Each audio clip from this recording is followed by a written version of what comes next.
L'intense réaction suscitée par l'annonce de Meghan Markle et du prince Harry concernant leur rôle au sein de la firme au début de 2020 a rappelé à un cinéaste comme le public regardait la vie de la princesse Diana 3 décennies auparavant.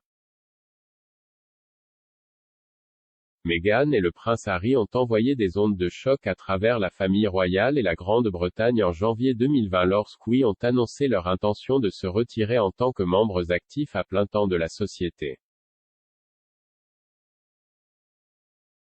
Dans une longue déclaration, les deux hommes ont expliqué comment ils espéraient que leur position au sein de la société changerait, affirmant qu'ils souhaitaient vivre entre le Royaume-Uni et l'Amérique du Nord et devenir financièrement indépendants de la subvention souveraine tout en exerçant certaines fonctions royales.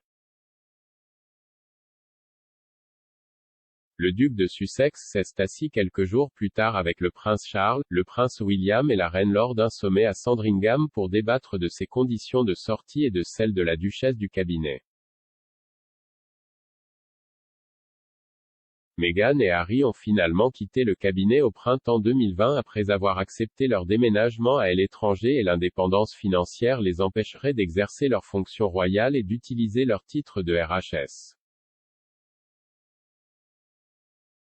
Leur décision de partir, connue sous le nom de Mexit, a dominé la presse nationale et, parfois, occidentale pendant plusieurs semaines.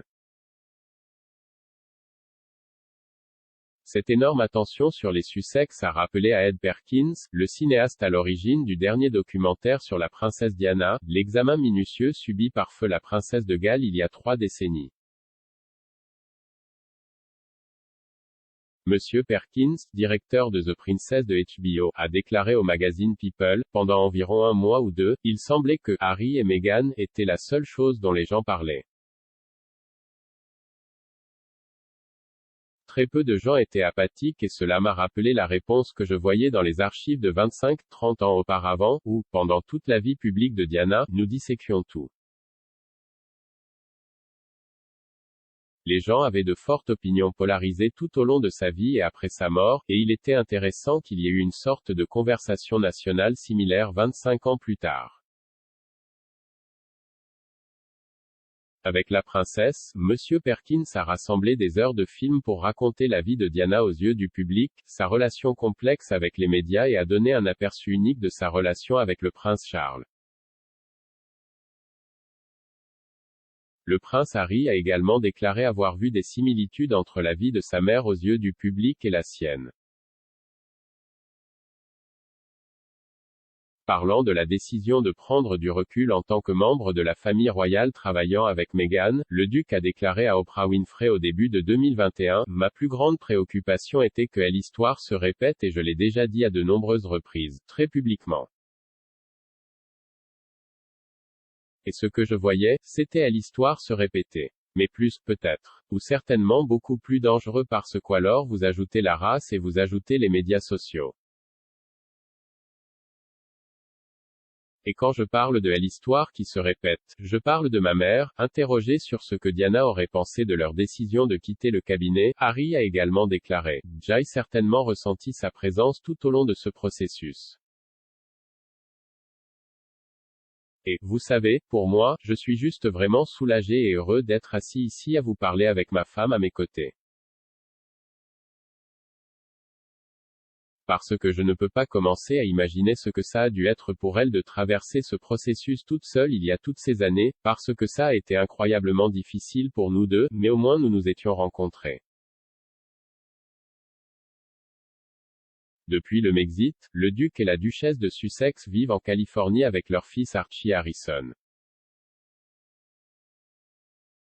En juin de l'année dernière, ils ont accueilli leur fille Lily Diana, qui a traversé les temps pour la première fois il y a 2 mois avec le clan Sussex pour marquer le jubilé de platine. Meghan et Harry doivent retourner au Royaume-Uni dans quelques semaines, comme l'a annoncé l'une de leurs porte-parole plus tôt dans la journée.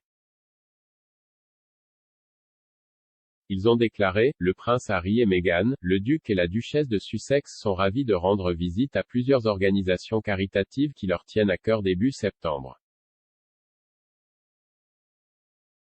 La première visite des Sussex aura lieu à Manchester le 5 septembre, lorsqu'ils assisteront au sommet au Young World. Lors de la cérémonie d'ouverture du sommet, Meghan, qui est impliquée dans l'organisation depuis 2014, prononcera également un discours liminaire. Le couple rencontrera également un groupe de délégués du sommet travaillant sur l'égalité des sexes à Manchester.